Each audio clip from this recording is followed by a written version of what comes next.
Hi guys, ang ituro ko naman sa inyo para ma-recommend ang page natin guys. Punta tayo sa Facebook guys. Then, click natin yung menu. Saka yung setting. Yan. Tapos, punta tayo sa page setting. Click natin yun guys. Tapos, click natin yung privacy.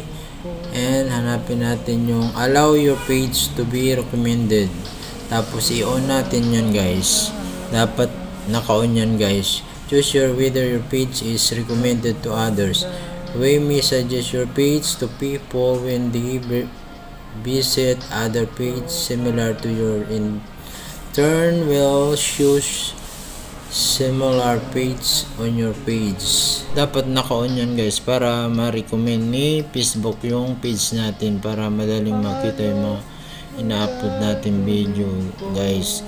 Yan na guys, ganun lang kadali pag-on ng recommended pages guys.